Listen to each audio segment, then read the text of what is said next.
안녕하세요. 반갑습니다. 한 번에 합격하는 ITQ 액세스 2016.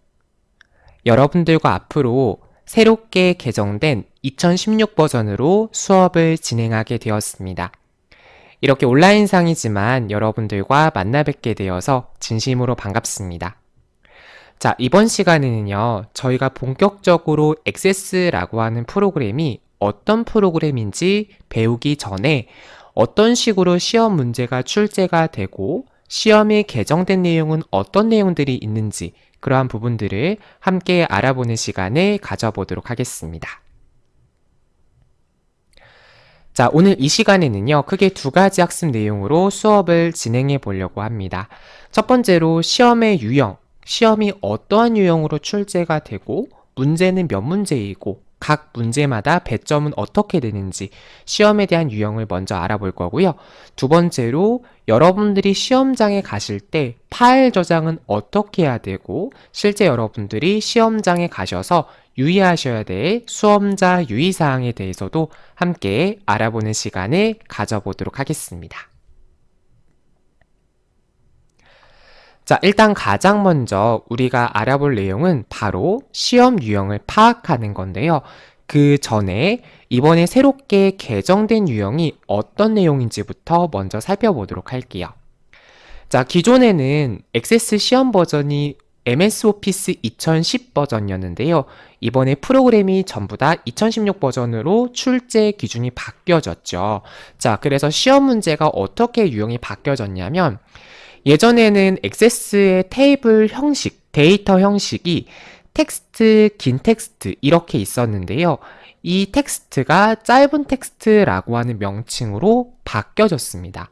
뭐 기능상의 차이가 있는 건 아니고 액세스에서는 원래는 데이터 형식이 텍스트라고 표시가 되었는데 2016 버전으로 올라오면서 이것이 짧은 텍스트라는 용어로 변경이 되었다. 명칭만 바뀌어졌다라고 이해를 하시면 되겠고요. 그래서 이제 시험 문제에서도 어떻게 출제가 되냐면 이렇게 짧은 텍스트와 텍스트 이렇게 두 가지 다 명시가 되어 있으니까 아, 텍스트랑 짧은 텍스트가 같은 내용이구나, 같은 개념이구나 이렇게 여러분들이 머릿속으로 기억을 해두시면 되겠습니다. 자, 그럼 실질적으로 시험 문제가 어떤 식으로 출제가 되는지 한번 문제에 대한 유형을 살펴보도록 하겠습니다. 자, 먼저 1번 문제인데요. 1번 문제는 크게 두 가지의 조건을 수행을 하게 됩니다. 그 중에서 1-1번 문제 같은 경우에는 여러분들이 엑셀의 데이터를 가져오는 걸 수행을 해야 돼요. 그래서 지금 보면 내 문서 ITQ 픽처 폴더에 액세스 파일에 있는 파일을 가져오는 거죠. 그래서 여러분들이 엑셀에 있는 파일을 액세스에서 가져오는 거니까 내가 액세스잖아요. 여러분들이 지금 공부하고 있는 게 액세스이기 때문에 액세스 입장에서는 이 엑셀이 외부 데이터, 외부에 있는 자료란 말이에요. 그래서 이 엑셀, 외부 데이터를 가져오는 문제가 바로 첫 번째로 여러분들이 풀어주셔야 될 문제가 되겠습니다. 그러면 이 문제에서는 이미 데이터 입력은 다 되어 있겠죠. 뭐 관리 코드라든가 매출이라든가 점장 코드라든가 뭐 이런 내용들은 뭐 그때그때 달라질 수가 있는데 이 안에 있는 내용들 같은 경우에는 다 입력이 되어져 있다라고 이해를 하시면 됩니다. 자, 그리고 여기 보시면 관리 코드는 글자가 몇 글자예요? 5글자죠. 그리고 형식은 어떻게 되는지 여러분들이 데이터에 대한 형식이라든가 뭐 크기 이런 부분들을 설정하는 부분이 1-1번 엑셀 외부 데이터 가져오기 문제라고 이해를 해주시면 되겠습니다. 자, 그 다음 1-2번 문제에 대해서 살펴보도록 할 텐데요. 1-2번 문제 같은 경우에는 여러분들께서 직접 테이블을 작성해주는 그런 부분이 되겠습니다. 그러니까 무슨 말이냐면 아무것도 없는 파일에서 여러분들이 직접 이렇게 데이터를 입력을 해주시고요. 그 다음에 보시는 바와 같이 데이터에 대한 형식이라든가 크기라든가 이와 같은 디자인 설정을 해주는 부분을 바로 수행을 해야 된다는 거죠. 자, 그래서 테이블의 이름은 점장 정보라고 되어져 있고 여기서 여러분들이 직접 데이터를 입력을 한 다음에 아까 여러분들께서 보셨던 1-1번과 비슷하죠. 데이터의 형식이라든가 크기, 이러한 부분들을 이 부분에서 설정을 해주시면 되겠습니다.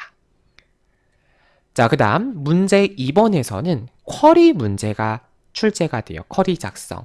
그러니까 쿼리 작성 같은 경우에는 여러분들이 배점이 500점 만점에 90점의 배점을 가지고 있어요. 아까 보셨던 1번, 1-1번과 1-2번 이렇게 두 개의 문제는 500점 만점에 100점의 배점을 가지고 있고, 지금 여러분들께 보시는 쿼리 작성 같은 경우에는 90점의 배점을 가지고 있습니다. 그래서 생각보다 함수 내용들이 있는데 그렇게 배점이 아주 높지는 않아요. 그래서 부분적으로 시점이 되기 때문에 여러분들께서 너무 어렵다라고 하시는 부분은 과감하게 패스를 하셔도 괜찮을 것 같아요.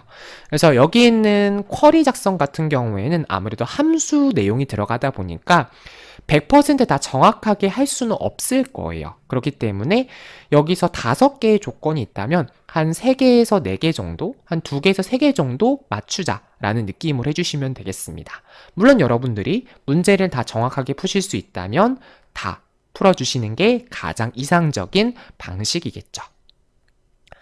자, 그래서 보게 되면 이제 쿼리를 통해서 뭐 어떠한 것을 적용을 하고, 그 다음에 뭐 결과값을 어떻게 적용을 하고, 그 다음에 뭐 함수에 대해서 내림차순으로 적용해라, 뭐 이런 부분들이 이제 시험 문제가 출제가 될 거고요.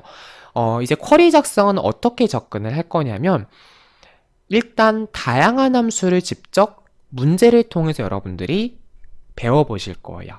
단순히 이 함수는 어떤 함수입니다, 이 함수는 어떤 함수입니다, 이렇게 설명드리는 것이 아니라 이러한 문제가 나왔을 때는 우리가 문제를 어떻게 풀어야 되는지, 문제에 대한 풀이 방법을 여러분들께 설명을 드릴 거예요. 자, 그 다음에 3번 같은 경우에는 똑같이 쿼리를 작성하는 건데, 이제 테이블과 테이블이 있어요. A라고 하는 테이블, B라고 하는 테이블, 이렇게 2개의 테이블이 있죠. 이 2개의 테이블을 서로 연결해주는 조인 쿼리를 만들어주는 겁니다. 그래서 여러분들께서 앞서서 작성하셨던 그 1-1번 문제, 그리고 1-2번 문제를 통해서 작성하셨던 테이블들이 있죠. 그 1번 문제에서 풀으셨던 그 테이블을 이용해서 우리가 쿼리를 완성해야 되는데, 방금 전에 보셨던 이 부분보다, 방금 전에 보셨던 이 1번 조건보다 훨씬 더 3번 문제가 쉽다라고 하는 거죠. 그래서 보시면 여러분들이 이 2개의 테이블을 어떤 걸 기준으로 묶을 거냐, 그죠? 어떤 걸 기준으로 묶을 거냐라고 하는 것이고, 그 다음에 조건은 어떻게 설정할 거냐, 이렇게 필터 같이 걸러내는 그러한 부분들도 우리가 설정을 해볼 거예요. 그래서 3번 문제 같은 경우에는 조인 쿼리 문제가 되겠고, 배점은 500점 만점에 80점의 배점을 가지고 있다 라고 이해를 해주시면 되겠습니다. 자, 그 다음 4번 문제는 어떤 내용이냐면 바로 폼을 작성하는 문제가 출제가 됩니다. 폼 작성.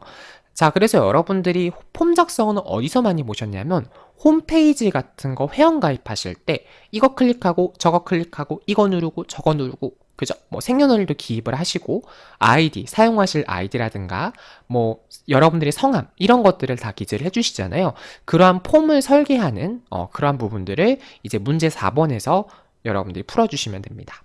배점은 500점 만점에 80점의 배점을 가지고 있고요.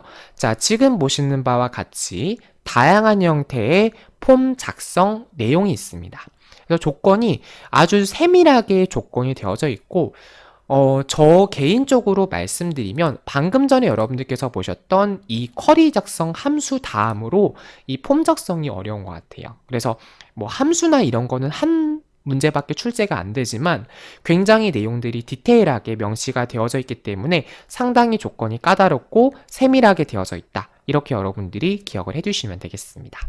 하지만 저와 함께 하신다고 하면 여러분들이 문제를 하나만 풀으실 게 아니에요. 한 강의당 뭐 2개에서 3개 정도의 문제를 풀어보시고, 또 우리 기출문제 풀이 과정도 있잖아요. 그런 문제를 계속해서 접근하다 보면 분명히 공통적인 부분이 있다라는 거죠. 공통적으로 항상 출제되는 방식이 있다라는 거예요. 그걸 여러분들이 문제를 여러 번 풀으시다 보면 직접 감으로 느끼실 수가 있으실 겁니다. 아시겠죠? 자, 그 다음에 5번 문제. 5번 문제 같은 경우에는 보고서를 작성하는 문제가 되겠습니다. 그래서 어떠한 출력 형태를 보고 여러분들이 뭐 엑셀이라든가 뭐 한글이라든가 뭐 그런 프로그램을 이용해서 보고서를 작성하신 경험 아마 한 번쯤은 있으실 것 같은데요. 여러분들이 이러한 보고서를 작성을 할 때 어떠한 형태대로 작성을 해야 되는지 그러한 보고서 작성 문제에 대해서도 저희가 같이 배워보도록 하겠습니다. 자, 마지막으로 여러분들이 작업을 해주셔야 되는 부분은 뭐냐면 바로 레이블 보고서 작성이 되겠습니다. 레이블 보고서 작성. 자, 배점은 500점 만점에 70점의 배점을 가지고 있고요. 지금 보면 이렇게 출력 형태를 보니까 자, 뭐라고 써 있습니까? 뭐 점장 정보도 있고요. 그죠? 뭐 생년월일도 있고요. 성함도 있고 자격 보유, 연락처 이런 내용들이 기재가 되어져 있는데 레이블이라고 하는 거는 여러분 혹시 라벨 용지라고 들어보셨어요? 뭐 예를 들어서 여러분들이 그 우편물 같은 거 보내실 때 보내는 사람, 받는 사람 이렇게 기재를 하잖아요. 그럴 때 그 보내는 사람, 받는 사람을 이제 쉽게 작성을 할 수 있는 용지가 라벨 용지라고 이해를 해주시면 되는데 그 라벨 용지를 만들어주는 게 레이블 보고서라고 이해해 주시면 돼요. 그래서 제조업체는 A1, 제품 번호는 28315라고 하는 거를 선택을 해서 여러분들이 지정을 해주시면 되겠습니다. 그 다음에 지금 보시는 바와 같이 이런 식으로 여러분들이 출력물을 여러분들이 작성하신 테이블에서 가져와 가지고 사용을 해주시는 그런 부분까지 이제 수행을 하시면 되겠죠. 자, 그러면 이제 우리가 어떤 식으로 주의해야 되는지 수험자 유의사항에 대해서 여러분들에게 설명드리는 시간을 가져보도록 하겠습니다. 자, 여러분들 선생님 제가 굳이 뭐 유의사항 이런 걸 알아야 되나요? 라고 하실 수가 있어요. 자, 그런데 여러분 생각해 보세요. 시험장에 가면 당황을 하실 수가 있어요. 여러분들이 컴퓨터라고 하는 거는 전산이라고 하는 거는 내가 생각하지 못한 상황이 발생될 수가 있어요. 그 말은 무슨 말이냐면 내가 문서를 작성을 하다가 갑자기 컴퓨터가 종료가 될 수도 있고요. 아니면 내가 문서를 작성하다가 뭐 프로그램이 종료가 되거나 뭐 키보드나 마우스가 갑자기 멈춘다거나 뭐 그러한 상황이 발생될 수도 있습니다. 왜냐하면 컴퓨터 환경이 전부 다 이제 사양이 다 좋은 거는 아니기 때문에 여러분들께서 시험장에 가시는 컴퓨터의 성능을 미리 알 수는 없잖아요. 그렇기 때문에 여러분들께서 다양한 환경에서 연습을 하시는 게 필요하고 어떠한 환경에서도 문제를 제대로 풀으실 수 있도록 그러한 수험자 유의사항에 대해서 여러분들께 설명을 드리도록 하겠습니다. 그래서 수험자 유의사항 같은 경우에는 여러분들께서 시험장에 가시면 아마 하나하나 꼼꼼하게 보시기가 상당히 어려우실 것 같다라는 생각이 들어요. 그렇기 때문에 여러분들께서 이번 시간을 통해서 내가 시험장에 가서는 이러한 부분들을 조심해야겠구나. 파일 저장은 여기서 이러한 파일 이름으로 저장을 해야겠구나 라는 부분을 꼭 기억을 해 두십시오. 아시겠죠? 자, 한번 보도록 할게요. 자, 1번. 수험자는 문제지를 받는 즉시 문제지와 수험표상의 시험 과목, 프로그램, 버전이 동일한지 반드시 확인하여야 합니다. 라고 되어져 있어요. 자, 이 말은 무슨 말일까요? 자, 여러분들이 시험장에 딱 가셨어요. 그죠? 자, 그러면 ITQ 시험은 한글 액세스만 있는 게 아니라 한글도 있고 파워포인트도 있고 엑셀도 있고 인터넷, 한쇼, 한셀, 워드 이렇게 다양한 과목이 있단 말이에요. 그러면 한 시험장에서 모든 분들이 다 액세스 문제를 푸는 게 아니란 말이죠. 어떤 분은 인터넷 시험을 보시고 어떤 분들은 한글 시험을 보시고 어떤 분들은 액세스 시험을 보신단 말이에요. 자, 그렇기 때문에 감독관님께서 여러분들에게 문제지를 잘못 주실 수도 있어요. 자, 그럴 때는 문제지를 받자마자 버전이 MS 오피스 2016이 맞는지 확인을 하셔야 되고 두 번째로 확인하셔야 될 거는 바로 시험 보는 과목이 MS 액세스라고 기재가 되어 있는지 꼭 확인을 해주셔야 됩니다. 그래서 만약에 여러분들께서 문제지를 딱 받았는데 만약에 프로그램이 뭐 엑셀이나 다른 프로그램으로 기재가 되어 있다. 그러면 손을 드시고 감독관님 제 문제지가 잘못 배부를 해주신 것 같은데 한 번만 확인해 주세요 라고 당당하게 요구를 해주십시오. 그건 수험상의 권리이기 때문에 여러분들께서 시험장 가셔서 만약에 시험 문제지를 잘못 받았다 라고 할 때 꼭 명시를 해두시는 게 좋을 것 같고요. 자, 두 번째, 아무래도 가장 중요한 게 뭐가 있어요? 아무리 문서를 잘 만들어도 파일 저장이 제대로 안 되면 이거는 말짱 도루묵이 될 수밖에 없어요. 그죠? 자, 그래서 파일명은 여러분들의 수험 번호 빼기 성명 형식으로 파일을 저장해 주셔야 돼요. 수험 번호는 8자리로 기재가 됩니다. 그래서 수험 번호 같은 경우에는 여러분들께서 이제 시험에 임박하시면, 시험날에 임박하시면 ITQ 홈페이지에서 여러분들이 출력을 하실 수 있어요. 수험표를 출력하실 수 있는데 그 수험표에 여러분들 수험 번호가 기재되어 있습니다. 자, 그러면 시험장 가셔서 그 수험 번호를 치면 아무래도 당황해서 번호를 잘못 칠 수가 있겠죠. 그렇기 때문에 수험 번호는 여러분들이 미리 수험표 출력하면 보실 수 있으니까 미리 그 수험 번호 빼기 성명으로 저장하시는 거를 여러 번 연습을 해주시는 게 좋겠습니다. 자, 그리고 파일은 어디에 저장을 하냐면 라이브러리, 문서, ITQ 폴더 안에다가 파일을 저장해 주셔야 돼요. 그러니까 어디냐면요. 제가 보여드릴게요. 자, 여러분들께서 이제 가실 때 이제 여기 바로 가기에 보면 문서라고 하는 게 있죠. 문서. 아니면 여기 내 PC에 있는 문서. 뭐 편하신 데 클릭하시면 돼요. 바로 가기에 있는 문서를 클릭하시던 내 PC에 있는 문서를 클릭하시던 편하신 데 클릭을 해주시고 그 다음에 여러분들 같은 경우에는 아마도 RTQ라고 하는 폴더가 없으신 분도 있으실 거예요. 그러신 분들은 상단에 보시면 새로 만들기에 새 폴더라고 하는 메뉴가 있습니다. 이 부분을 클릭을 해주면 여러분들이 새로운 폴더를 만들 수가 있거든요. 여기서 폴더의 이름을 ITQ 이렇게 폴더의 이름을 만들어 주시면 되겠습니다. 자, 그러면 ITQ 폴더를 더블 클릭해 주게 되면 이렇게 내 PC 문서 ITQ 폴더로 오게 되는데요. 여기 안에서 여러분들이 파일 이름을 지정을 해서 저장을 해주시면 된다라는 거예요. 저장하는 위치는 지금 보셨던 내 PC 문서 ITQ 그죠? 여기서 여러분들이 저장을 해주시면 되는 거구나 라고 이해를 해주시면 되는 거고 그 다음에 파일을 어떻게 저장하는지 설명을 드리도록 하겠습니다. 파일 저장. 자, 파일 저장에 대해서는 뭐 어차피 저희가 다음 시간에도 배울 텐데 간단하게 좀 살펴보도록 할게요. 자, 제가 일단은 액세스 프로그램을 조금 실행을 해보도록 하겠습니다. 네, 지금 보시는 화면이 바로 액세스 2016을 실행한 화면 구성이다. 이렇게 여러분들이 먼저 이해를 해주시면 되겠고요. 자, 여기서 여러분들이 선택을 해주실 부분은 여기 보시면 새 데스크톱 데이터베이스라고 하는 메뉴가 있어요. 여기를 클릭을 해주시고 자, 그 다음에 여기 보시면 파일 이름과 이제 위치를 지정할 수 있는데 파일 이름은 여기서 여러분들이 바꿔주시면 되겠죠?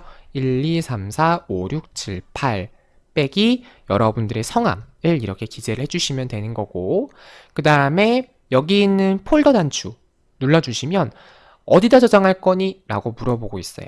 아까 말씀드린 문서의 ITQ 폴더 안에다가 여러분들이 데이터를 저장을 해주시면 되겠습니다. 파일 저장하는 거는 제가 다음 시간에 한 번 더 정리를 해드릴 거기 때문에 이런 식으로 저장하면 되는구나 라고 이해를 해주시면 되겠죠. 자, 그래서 만약에 수험 번호를 잘못 입력하거나 뭐 그러신 분들은 안 계시겠지만 뭐 성명을 잘못 기재하거나 이렇게 하게 되면 인식을 못 하겠죠. 그러니까 여러분들이 시험장에 가셔서 내 컴퓨터에 파일을 저장한다고 해서 끝나는 게 아니에요. 그 여러분들이 작성하신 파일을 감독관 컴퓨터로 전송을 하고 그 감독관 컴퓨터에서 이제 채점을 하게 되는 건데 여러분들께서 작성하신 파일을 감독관에게 전송을 해야 되잖아요. 그죠? 자, 그런데 수험 번호나 성명을 잘못 기재를 하면 이게 이 사람께 맞아? 라고 하고 전송이 불가하다라고 뜨는 거죠. 그렇기 때문에 꼭 여러분들이 아까 말씀드린 것처럼 수험 번호 빼기 성명으로 저장하는 걸 여러 번 연습을 하시고요. 지금은 아직 우리가 수험 번호가 뭔지 모르잖아요. 그래서 1, 2, 3, 4, 5, 6, 7, 8 이렇게 여러분들이 수험 번호 8자리 빼기 하이픈 본인의 성함을 기재해 주시면 되겠습니다. 그리고 파일 형식은 ACCDB로 저장을 해주시면 돼요. ACCDB, 액세스 데이터베이스 파일이란 뜻이고요. 파일 형식 같은 경우는 여러분들이 따로 이제 지정을 하실 필요는 없는데, 기본적인 액세스의 파일 형식이 이와 같구나 라고 이해를 해주시면 되겠습니다. 그래서 만약에 MDB라든가 다른 파일 형식이 뜨실 수 있거든요. 그럴 땐 여러분들이 직접 ACCDB라고 하는 파일 형식을 변경을 해주시면 되겠습니다. 아시겠죠? 자, 그 다음에 그래서 말씀드렸던 게 답안 파일을 전송하지 않아 미제출로 처리될 경우에는 실격 처리가 돼요. 그렇기 때문에 그 부분을 여러분들께서 꼭 유념을 해주시기를 바랄게요. 아시겠죠? 자, 그 다음에 답안 작성을 마치면 여러분들께서 파일을 저장을 하고 답안 전송 버튼을 선택을 해서 감독위원의 컴퓨터로, 감독위원의 PC로 답안을 전송해 주는 게 필요하고요.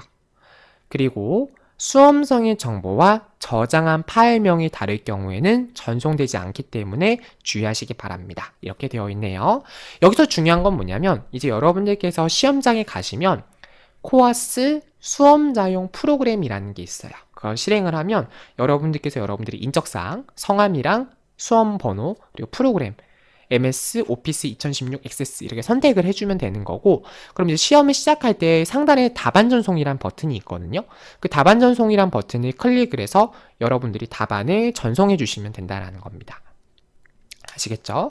자, 그렇게 이해를 해주시면 되는 거고, 자, 답안 작성 중에도 주기적으로 파일을 저장해 주는 게 중요하고요. 답안 전송을 하셔야지 문제 발생을 줄일 수 있고, 작업한 내용을 저장하지 않고 전송을 하게 되면 여러분들께서 이전에 저장된 내용이 전송된다. 이게 무슨 말이냐면 파일 저장을 안 하고 전송을 하게 되면 저장한 내용이 아니라 여러분들께서 그 전에 저장한 게 전송이 되겠죠. 그렇기 때문에 이 말은 다시 말해서 최소 5분 단위로, 그러니까 수시로 여러분들이 생각나실 때마다 파일 저장 버튼을 누르시고 그 다음에 감독위원의 컴퓨터로 답안을 전송해 주시면 되겠습니다. 자, 물론 감독위원께서 이 앞에 스크린을 띄워놓고 이제 파일 전송해 주세요 라고 말씀해 주시는 친절한 감독관님도 계세요. 하지만 어찌됐든 개인 플레이 시험이잖아요. 다 각자 시험을 보는 거기 때문에 여러분들께서 알아서 파일을 저장을 하고 전송해 주시는 역할이 필요하다라는 거 꼭 기억을 해주시기를 바라겠습니다. 아시겠죠? 자, 그 다음 계속해서 볼게요. 답안 문서는 지정된 경로 외에 다른 보조기억 장치에 저장을 하거나, 그러니까 보조기억 장치가 뭐냐면 여러분들 USB 메모리 아시죠? USB 메모리라든가 아니면 카카오톡 메신저라든가 이메일이라든가 여기서 말하는 보조기억 장치는 대표적으로 USB 메모리가 대표적일 텐데 외장하드도 될 수가 있겠죠. 자, 그런 보조기억 장치에 저장을 하게 되면 혹은 CD에 굽거나 할 수도 있는데 이게 사실 이렇게 할 필요가 없어요. 왜냐하면 ITQ 시험은 홈페이지의 기출문제가 최근 6개월 기출문제가 다 오픈이 되거든요. 다 공개가 되기 때문에 굳이 여러분들께서 시험장에 가셔서 굳이 답안 파일을 외부로 이렇게 유출하실 필요가 전혀 없어요. 그렇게 하실 필요는 전혀 없기 때문에 그 부분에 대해서는 걱정을 하지 마시고, 자, 그리고 감독위원이 시험을 시작하라고 하지 않았는데 먼저 문제를 풀으신다거나 혹은 시험 문제지를 먼저 본다거나 아니면 시험 시간이 종료되었는데 여러분들이 계속 문제를 풀으신다거나 이렇게 되면 이건 당연히 무슨 처리가 되는 거예요? 부정행위 처리가 되는 거겠죠. 자, 그래서 타인에게 전달하거나 외부 반출하는 경우에는 시험 자체가 부정 처리가 될 수 있고요. 또 여러분들께서 국가기술 자격검정 시험을 앞으로 최근 몇 년 동안 못 볼 수도 있기 때문에 이러한 짓은 하지 않으시기를 바라겠습니다. 자, 여러분들 제 수업 듣고 따라만 하시면 충분히 합격하실 수 있거든요. 그렇기 때문에 여러분들께서 굳이 이런 방법을 쓸 필요가 없다라는 거죠. 자, 그 다음에 시험 중 부주의 또는 고의로 시스템을 파손한 경우, 수험자가 변상을 해야 된다라고 명시가 되어져 있어요. 자, 이 말은 무슨 말이냐면 여러분들께서 시험장에 가셔서 만약에 컴퓨터를 망가뜨렸다. 자, 그러면 이거는 원상복구하는 게 맞잖아요. 자, 우리가 길 가다가 누구 스마트폰을 이렇게 떨어뜨렸어요. 그럼 당연히 내가 보상을 해줘야 되잖아요. 그게 맞는 거잖아요. 이건 뭐 당연한 얘기고, 그리고 수험자 유의사항에 기재된 방법대로 이행하지 않아 생기는 불이익은 수험생 당사자의 책임임을 알려드립니다. 이렇게 명시가 되어져 있어요. 이 말도 같은 말이죠. 그죠, 여러분? 자, 수험자 유의사항. 지금 보고 계신 게 수험자 유의사항이죠. 그래서 아까 말씀드린 수험 번호 빼기 성명, 그리고 파일 저장하는 경로 다 말씀을 드렸기 때문에 그 위치에 그 이름으로 저장하시는 거 꼭 기억을 해두시고, 그 다음에 우리 문제의 조건이 뭐로 되어 있죠? MS 오피스 2016 버전으로 되어져 있어요. 그죠? MS 오피스 2016 버전. 자, 이걸로 설정이 되어 있기 때문에 여러분들께서 그 부분에 대해서는 유의를 해서 작업을 하시는 게 필요할 것 같습니다. 자, 그 다음에 시험을 완료한 수험자는 답안 파일이 전송되었는지 확인 후 감독위원의 지시에 따라 문제지를 제출하고 퇴실합니다. 라고 되어져 있는데, 이 말은 무슨 말이냐면, 시험 문제지를 여러분들께서 집에 들고 가져가는 게 아니고요. 다시 그 감독위원에게 주셔야 돼요. 물론 여러분들께서 시험장 가셔서 상단에 여러분들의 수험번호랑 성함을 기재하셔야 되기 때문에 꼭 펜은 같이 지참을 해주시고요. 시험지는 다시 반납을 하셔야 된다라는 점. 다만 시험 문제는 그 한국생산성본부 홈페이지에 공개가 되기 때문에 여러분들께서 부정한 행위를 하실 필요가 전혀 없고요. 정답 파일도 다 오픈이 되어 있기 때문에 그런 부분에 대해서는 걱정하지 마시고 수업을 들으셔도 되겠습니다. 자, 이렇게 해서 우리가 수험자 유의사항에 대해서 살펴봤고, 그 다음에 이제 우리가 살펴볼 부분은 바로 답안 작성 요령은 무엇인가 라고 하는 거죠. 어떤 식으로 우리가 답안을 작성하는 게 좋은가 라고 하는 것인데요. 자, 일단은 여러분들께서 이제 지금 머릿속으로 상상을 해보시는 거예요. 이미지 트레이닝. 자, 그래서 내가 시험장에 룰루랄라 갔어요. 당연히 시험장에는 최소 20분 전에는 도착을 하셔야겠죠? 만약에 시험 시작합니다 라고 해서 시험을 시작했는데 여러분이 없어요. 그러면 곤란하실 수 있잖아요. 그죠? 자, 그렇기 때문에 여러분들께서 꼭 미리 가셔서 대기를 하셔야 된다라는 점 꼭 기억을 해두시기를 바라겠습니다. 아시겠죠? 자, 그리고 문제는 어떻게 작성을 하냐면 아까 말씀드렸던 문제 1번부터 차근차근 작성하시는 게 좋아요. 그렇게 이해를 해두시고, 자, 그러면 이제 시험이 시작이 되겠죠. 그럼 시험을 이제 하면서 5분 단위로 파일을 저장을 해주시고, 그 다음에 그거를 이제 감독위원회 PC로 보내시는 거죠. 감독위원회 PC로 전송을 하시고, 그 다음에 전송이 모두 완료되었다라고 하면 시험을 마치고 퇴실을 해주시면 되겠습니다. 그렇게 개념을 이해해 두시면 되는 거고요. 자, 문제는 총 결론적으로는 6문제인데 사실상 4가지에 대해서 파트가 문제가 나오는데 어떤 파트가 나오냐면 첫 번째로 테이블, 데이터 작성하는 기본 테이블, 쿼리, 함수, 폼, 보고서 이렇게 크게 4가지 영역으로 구성이 되어 있어요. 그래서 여러분들께서 테이블의 내용을 누락시켰을 경우, 그러니까 테이블의 내용을 잘못 입력하면 안 되겠죠. 테이블에 오타가 있으면 이거를 계속 연동해서 쿼리도 쓰고 폼도 쓰고 보고서도 쓰기 때문에 이거를 여러분들께서 좀 유념하셔서 작업을 해주셔야 된다라는 거고, 자, 그 다음에 데이터는 당연히 정확하게 입력을 해야 되고요. 소트가 뭐냐면 정렬이거든요. 정렬이 뭐냐면 오름차순 정렬, 내림차순 정렬 이런 말이 시험 문제에 나와요. 그래서 그런 말이 나올 때 여러분들께서 따로 시험 문제에 언급이 안 됐는데 여러분들께서 임의대로 정렬을 했다라고 하면 감점 처리가 된다라고 하는 것이죠. 그래서 그 부분 여러분들께서 꼭 주의를 해주시면 좋겠습니다. 자, 그 다음에 각 문제에서 주어진 조건에 맞게 작성하고 언급하지 않은 조건은 출력 형태와 같이 작성합니다 라고 되어져 있어요. 뭐 당연한 말이죠. 조건에 맞게 작성하는 게 맞는 거고 언급하지 않는 건 당연히 여러분들께서 출력 형태를 보시고 작업을 해주시면 되겠습니다. 아시겠죠? 자, 그 다음에 이제 봐야 될 부분은 뭐냐면 글꼴, 기타 사항에 대해서 별도의 지시사항이 없는 경우, 별도의 지시사항이 없다라고 하면 기본, 디폴트, 기본 세팅 값으로 처리해 주시면 돼요. 그러니까 시험 문제에서 따로 뭐 글꼴을 얼마로 해라, 뭐 이런 말이 따로 없으면 그냥 기본 세팅 값으로 네, 처리해 주시면 된다라고 하는 거고요.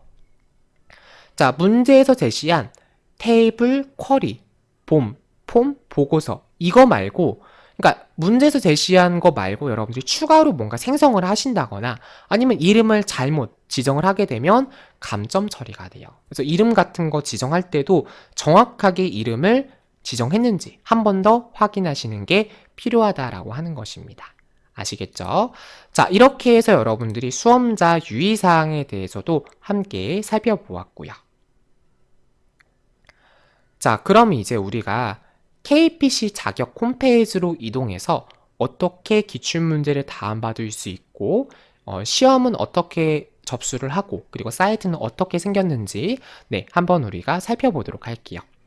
홈페이지 주소는 www.license.kpc.or.kr 이 주소를 여러분들이 네, 복사를 하셔가지고 저는 여러분들께 그 원본 파일을 드리거든요. 그래서 PPT 원본 파일을 드리니까 이 주소를 복사해서 여러분들이 인터넷을 키셔가지고 들어가 주시면 되겠습니다. 그래서 여기 인터넷 키신 다음에 여기서 컨트롤 V 해가지고 우리 사이트로 이동을 해볼게요. 자, 이렇게 하게 되면 이제 KPC 사이트로 여러분들이 이동을 한다. 이렇게 이해를 해주시면 되겠고, 자, 이렇게 이동을 하게 되면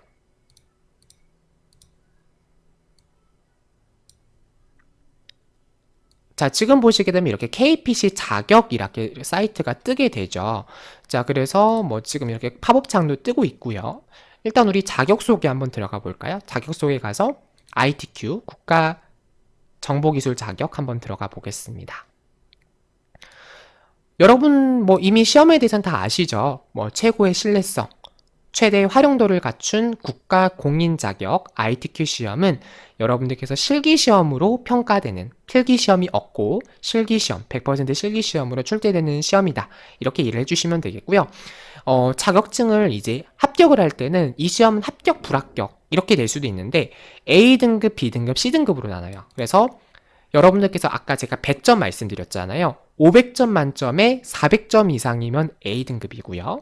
그 다음에 500점 만점에 300점 이상이면 B등급, 그리고 500점 만점에 200점 이상이면 바로 C등급이 되겠습니다. 그렇게 이해를 해주시면 되는 거고, 그리고 만약에 200점 이하다, 200점 미만이다라고 하면 그건 불합격 처리가 된다라고 이해를 해주시면 되겠습니다. 자, 그래서 ITQ 시험은 공간성, 객관성, 신뢰성이 확보된 첨단 자격 시험이다. 이렇게 되어져 있고요. 누구나 시험을 보실 수가 있습니다. 지금 아직 홈페이지가 갱신이 안 돼서 이렇게 9버전으로 뜨는데 우리 공식 버전은 아까 보여드렸죠? 2016 버전이 공식 버전이고 시험 시간은 1시간 동안 시험을 출제를 하게 됩니다. 아까 말씀드린 거 A등급, B등급, C등급이 있는데 만약에 여러분들께서 시험을 봤는데 B등급이 나왔어요. 그럼 한 번 더 원서 접수를 해가지고 A등급을 받았다. 그러면 그때는 이제 자격증이 A등급으로 갱신이 된다라고 이해를 해주시면 되겠습니다. 자, 그리고 응시료는 뭐 사실 크게 의미가 없어요. 당연히 많이 한꺼번에 응시를 하면 수업료가 조금 더 싸진다라고 하는 거고요. 국군 장병 같은 경우에 조금 더 할인된 가격으로 네, 시험을 응시하실 수가 있습니다. 그리고 시험 시간은 이제 1교시, 2교시, 3교시 이렇게 시행이 되고요. 시험 시간은 조금씩 달라질 수가 있어요. 그래서 그 사이에 텀이 한 30분 정도 있고 여기 보시면 입시 실간도 이렇게 명시가 되어져 있죠. 그래서 홈페이지 가셔서 이런 내용을 꼭 보셔야 돼요. 그래서 아까 말씀드린 것처럼 10분 전까지 입시를 해라 라고 하는 거기 때문에 최소한 20분 전에는 미리 도착을 하시는 게 좋지 않을까라고 생각이 듭니다. 그 다음에 이제 시험 출제 기준, 제가 이제 총 우리 6개의 내용이 시험 문제 나온다라고 말씀을 드렸고, 시험 일정 들어가셔서 여러분들이 여기서 내가 언제 원서 접수를 해야 되는지 이 기간 안에만 원서 접수를 할 수가 있거든요. 그래서 원서 접수 기간을 이렇게 확인을 해주시고 이게 1년 단위로 조회를 할 수가 있습니다. 그 다음에 방문 접수는 여러분들 근처에 있는 각 지역의 한국생산성본부 자격평가 사업단 협회가 있어요. 지점 같은 게 있는데 그 공단 지사에 방문하셔가지고 여러분들께서 접수를 하셔도 돼요. 그런데 뭐 굳이 방문 접수를 한다고 해서 뭐 굳이 우리가 시간이나 그런 거를 뭐 그런데 낭비할 수는 없잖아요. 온라인 접수가 되니까. 그래서 저는 온라인으로 네, 접수하시는 거를 권해드릴게요. 자, 그래서 그 다음에 수험표 공고. 이 기간에 수험표를 꼭 출력을 해주시고요. 수험표 없으면 시험실 입실이 안 되기 때문에 꼭 수험표 같이 프린트 하셔가지고 가주시고, 그 다음에 성적 공고. 여러분들께서 시험 이제 맞춰가지고 시험 다 마치셨으면 시험 점수까지 뭐 이런 부분까지 다 조회를 하실 수가 있습니다. 그 다음에 뭐 도입된 기간 뭐 이런 부분들, 그리고 활용 사례 이런 부분들 한번 쭉 보시면 되겠고요. 가장 아시다시피 ITQ 시험은 뭐 계속해서 워낙 쓸모가 많은 시험이기 때문에 지속해서 여러분들께서 이렇게 클릭을 해서 확인을 해주시면 되겠습니다. 자, 그 다음에 원서 접수할 때는 여기 접수에 들어가서 하시면 돼요. 접수에 들어가서 하시면 되는데, 이게 ITQ 사이트는 1년 동안 로그인을 안 하게 되면 이게 자동으로 탈퇴가 되거든요. 그렇기 때문에 혹시라도 여러분들이 좀 이게 뭐 한글이나 파워포인트 이런 걸 취득을 했는데 액세스를 오랜만에 접수를 하신다라고 하면 원서 접수를 할 때 로그인이 안 될 수가 있어요. 그럴 때는 회원가입을 한 번 더 하시면 해결이 되니까 그런 부분들은 걱정하지 않으셔도 되겠습니다. 자, 그리고 뭐 시험 연기 이런 것도 가능한데 여러분들께서 좀 미리 우리 시험은 이제 주말에 시행이 되거든요. 보통은 토요일에 시행이 되니까 뭐 회사 다니시는 분들이나 학교 다니시는 학생분들 같은 경우에도 뭐 크게 지장은 없을 것 같아요. 그런데 이제 좀 이왕이면 그 날에는 좀 다른 스케줄을 좀 피하시고 이제 좀 시험에 집중하는 그런 시간으로 좀 가지셨으면 좋겠어요. 그래서 이렇게 해서 지금 인터넷 접수하는 방법이 쭉 뜨죠. 그래서 여러분들께서 뭐 어떤 단체로 가실 수도 있고요. 단체로 하실 때는 여러분들께서 하시는 게 아니고 돈을 선생님한테, 담당자한테 주시면 선생님이 대신 이제 접수를 해주시는 거고, 아마 여러분들은 대부분 개인으로 하실 것 같아요. 그래서 개인 정보 입력해 주시고 어디서 시험 볼지 이제 선택을 해주시고 그 다음에 결제를 해주시면 되겠습니다. 그 다음에 이제 나중에 뭐 저수증은 의미가 없어요. 접수증은 의미가 없고 이거는 뭐 시험장에 가셔도 인정이 안 되기 때문에 시험장에 꼭 수험표 이걸 꼭 챙겨서 가주시고요. 그 다음에 시험을 응시를 해주시면 되겠습니다. 그래서 이렇게 해주시면 되는 거고, 여기서 원서 접수 페이지에 가셔가지고 여기서 여러분들이 선택을 해주시면 되는데, 자, 지금 같은 경우에는 지금 이게 원서 접수 페이지가 안 떠요. 지금은 다 기간이 아니라서 안 뜨는데 원서 접수 기간은 얘가 원서 접수라고 페이지가 뜨거든요. 그러니까 지금은 D-18, 그러니까 18일이 남았다라고 하는 건데 이 기간이 지나면 이제 원서 접수를 할 수가 있게 된다. 이렇게 이해를 해주시면 되겠고, 자, 그다음 자료실에 들어가시면 여러분들께서 이제 기출문제를 다운받을 수가 있어요. 그래서 여기서 기출 샘플 문제를 클릭을 하시게 되면 여러분들께서 기출문제를 다운받으실 수가 있고요. 여기서 종목을 이제 ITQ를 선택을 해주시면 되겠죠. 정보기술 자격 ITQ 선택을 하시고 여기서 조건을 제목을 한 다음에 액세스라고 입력을 해주시면 되겠습니다. 이렇게 선택을 하고 검색 버튼을 눌러주시게 되면 이렇게 최근 6개월 액세스 문제가 이렇게 다운받으실 수 있고요. 여기서 이거 선택하면 바로 다운받으실 수 있으니까 이렇게 해서 여러분들이 기출문제도 다운로드를 받아주시면 되겠습니다. 아시겠죠? 그래서 이제 다운로드를 받게 되면 어떻게 되냐면 이제 제가 한번 보여드릴게요. 자, 보시면 여기 보면 이제 문제라고 하는 게 있고 모범 정답이라고 하는 게 있거든요. 그래서 문제를 클릭하실 때 여러분들께서 이제 시험장에서는 A3 용지로 이제 출력 받아보실 거예요. A3 용지는 A4 용지의 2배 사이즈거든요. 그런데 뭐 솔직히 우리가 집에서 A3 용지는 잘 안 쓰잖아요. A4 용지를 쓰기 때문에 여러분들께서 연습을 하실 때는 A4 용지로 이렇게 이 PDF 파일로 되어 있으니까 여기 들어가셔가지고 여러분들이 문제를 이렇게 출력을 하셔서 보시는 게 좋을 것 같고, 그리고 시험장이 좀 임박했을 때는 이제 A3 용지로 이렇게 인쇄하셔가지고 좀 이렇게 페이지를 넘겨보시면서 작업하시는 것도 필요할 것 같아요. 그래서 여기 있는 이 파일은 뭐냐면 이제 여러분들께서 다음 시간에 배울 외부 데이터 가져오기에 사용할 파일이 되겠고요. 이렇게 기본적으로 이렇게 2개의 파일이 있습니다. 여러분께서 시험장 가시면 이거 하나밖에 없을 거예요. 왜냐하면 이제 뭐 당연히 이렇게 문제 파일은 따로 제공이 안 되고 여러분께 유인물로 제공이 될 거니까요. 자, 그다음에 모범 정답에서는 이제 그 말 그대로 이제 출력 경과물, 완성된 결과물을 여러분들께서 확인을 해주실 수가 있겠습니다. 그래서 여러분들에게 제가 이번 시간에 그 시험 유의사항과 그런 부분들을 이제 설명을 드렸죠.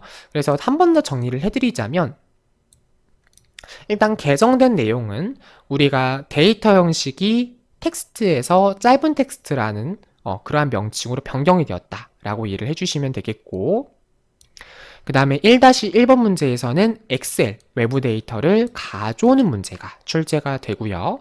1-2번 문제에서는 테이블을 작성하고 디자인을 설정하는 문제가 출제가 됩니다.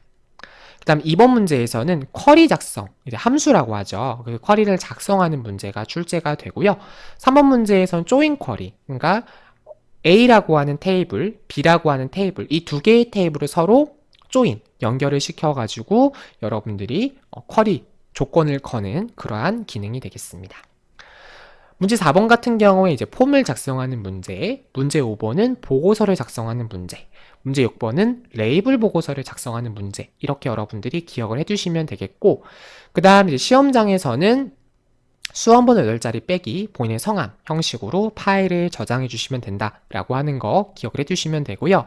파일 이름은 문서의 ITQ 폴더 안에다가 여러분들이 파일을 저장해 주시면 됩니다. 그 다음에 MS 오피스 2016 버전이 맞는지 꼭 확인하셔서 작업을 해주시면 좋을 것 같아요. 그래서 아까 말씀드린 답안 작성 요령 다 말씀을 드렸고, 그 다음에 꼭 이 사이트에서 여러분들이 아까 보여드렸던 우리 KPC 자격 사이트 있죠? 이 사이트에서 여러분들이 원서 접수를 해주시면 되겠습니다. 기출문제 다운받으실 수 있고요. 자, 이렇게 여러분들께 설명을 드렸고, 그래서 우리가 이번 시간 이렇게 1강에서는 시험 유의사항과 시험이 어떤 식으로 출제가 되는지 시험 유형을 알아보는 시간을 가져보았습니다. 네, 이번 시간 긴 시간 동안 수고 많이 하셨고요. 다음 시간 외부 데이터 가져오기부터 본격적으로 수업을 진행해 보도록 하겠습니다. 네, 이번 시간 긴 시간 동안 수고 많이 하셨습니다. 감사합니다.